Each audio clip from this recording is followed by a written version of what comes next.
Olá pessoal, mais um Dois na Música no ar e hoje você confere, se você perdeu a primeira parte, confere aqui com a gente a segunda parte da entrevista de Lírio Ferreira para o Dois na Música. Com vocês, Dois na Música no ar, com Lírio Ferreira.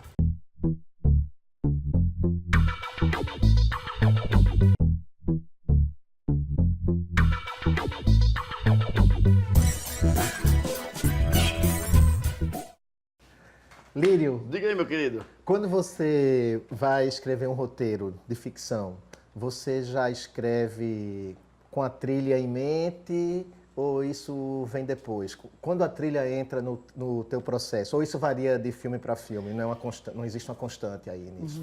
Não vem assim, a trilha não vem perfeita, mas assim, uma citação de uma música já entra no roteiro, já... Eu tô escrevendo um roteiro, eu saí de casa e tô escrevendo um roteiro agora.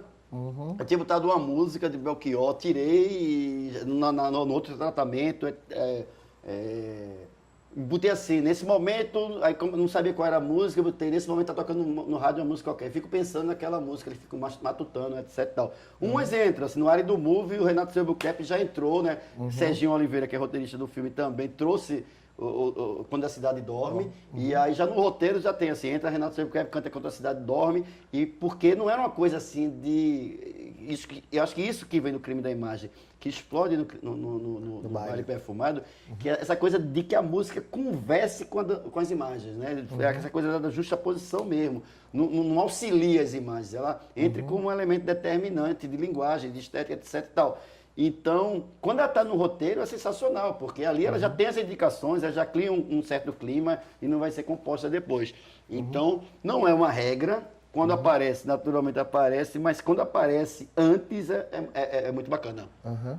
E você tem uma preocupação também se envolve, quer dizer, como diretor, claro que eu imagino, sei que você se envolve, mas assim, em que grau você se envolve com o som do filme? Não estou falando nem a trilha, eu digo a captação de som. Você gosta de se envolver nisso, de mexer, de...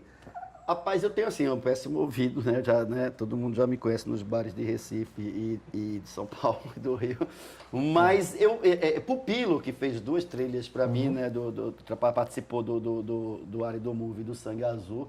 Ele ficou abismado, porque ele sabe, né? Nos shows lá, cantando lá, não sei o que, tá mal pra caramba, mas na hora, enfim, eu tenho essa coisa de saber exatamente, e eu vou para as gravações do negócio e eu sei mais ou menos, no Área do Movie mesmo tem 22 músicas, 11 são compostas por Otto, Pupilo, Berna e Cassim, 11 eu e Serginho escolhemos, são Quizadas, dos Incríveis, a música final que Otto acabou gravando naquela mesa, que era no roteiro já tinha, o filme termina com Naquela Mesa, o filme é sobre a ausência do pai, era a música que minha mãe cantava com saudade do pai dela, meu avô, etc, tal, então vou acabar com Naquela Mesa, ou seria de disco eu gravava, acabou Otto gravando a música, etc tal.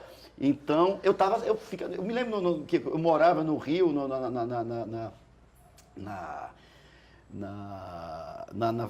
enfim, quando estava no processo de finalização da trilha, etc e tal, Otto morava lá, Berna e Cassim, o estúdio de Berna e Cassim era assim embaixo do meu prédio na Gávea, e Pupilo vinha de São Paulo, e eu descia, cara. Então eu ficava no estúdio, eles produzindo na hhora, e eu ficava opinando. Eu gosto muito, obviamente que não tenho a capacidade que os meninos têm, mas eu gosto de participar desse negócio dentro da minha possível. Eu me lembro de uma cena maravilhosa, que é a gente gravando Naquela Mesa, eu entrar no estúdio e tá Lafayette, chegando lá, o cara do teclado, daqueles sons maravilhosos, etc e tal, né?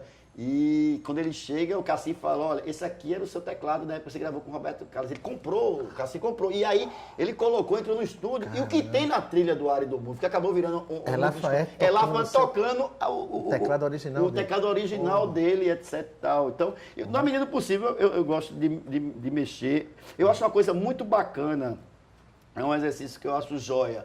Para quem monta cinema, etc e tal, depois que você começa a montar, às vezes tem um momento que você não tem muito, né, para onde ir, ou você deixa na mão do montador, ou então você vai no central, toma um porre, e aí você acorda no outro dia, e aí você de ressaca, o cara faz o que você quiser. Não, corta, porque tem uma hora que você, diretor, né, tem essa coisa de se pegar muito com imagem, etc e tal. Então, e você tem que exercer esse né, essa coisa de se soltar mesmo, né?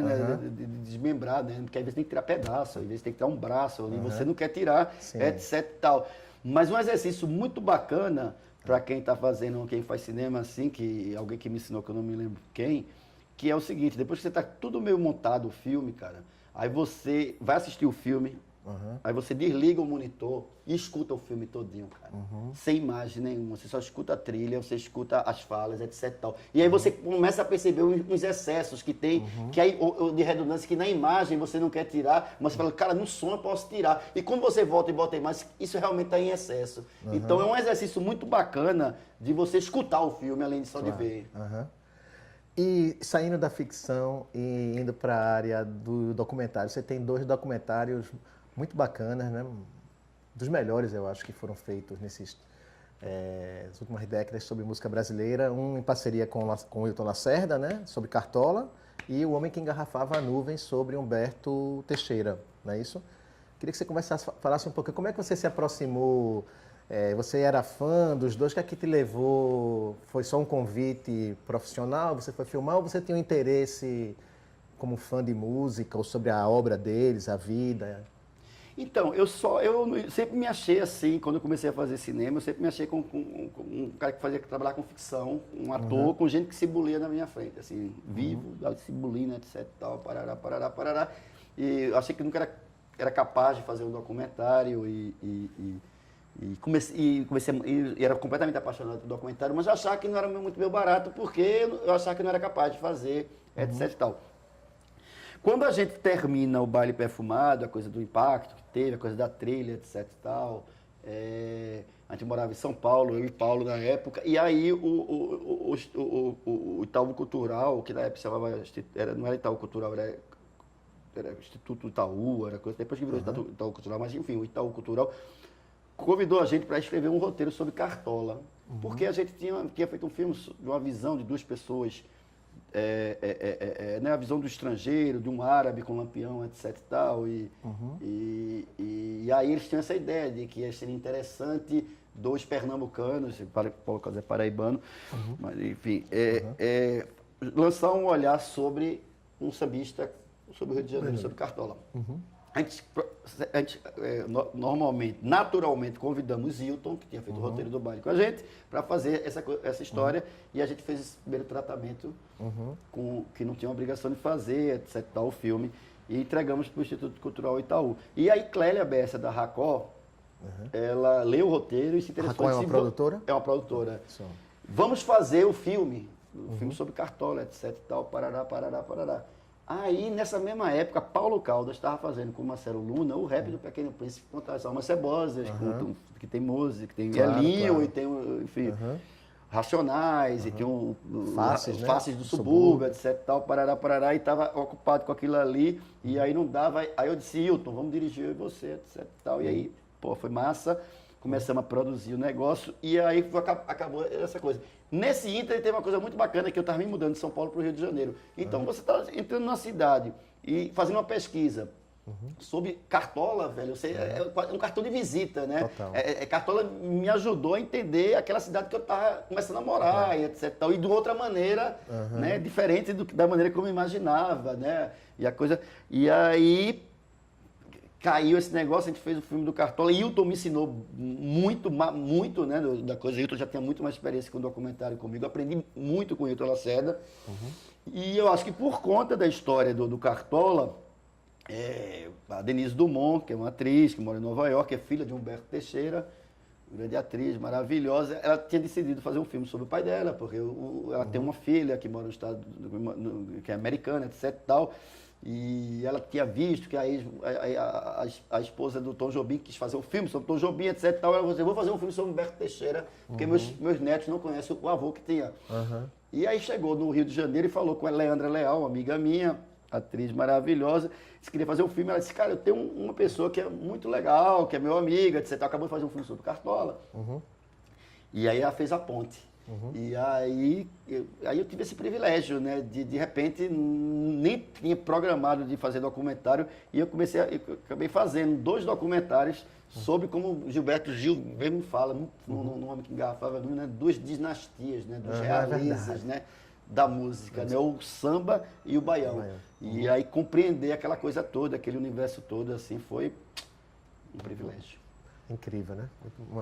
E foi diferente se envolver com música num documentário e na área de ficção. Claro que são abordagens totalmente diferentes, né? Assim, mas assim, como assim, eu sempre sou de uma geração mesmo, sempre que borrou um pouco essa fronteira da claro. ficção com documentário, etc e tal. Eu, às vezes, Renato, eu vejo o Baile Perfumado, por exemplo, e eu vejo, às vezes, muito mais como um documentário do que Cartola. Eu vejo elementos de ficção em Cartola, né? Bacana. Ele até termina o filme dizendo, muito obrigado a vocês todos, eu vim aqui para contar algumas verdades e algumas mentiras. Então, eu como sou muito mentiroso, por isso que eu faço cinema, eu às vezes, enfim, não tenho essa obrigação, eu gosto da realidade, mas gosto de mexer com a realidade. Às vezes eu vejo isso, coisa assim, às vezes eu misturo muito, então eu não tive...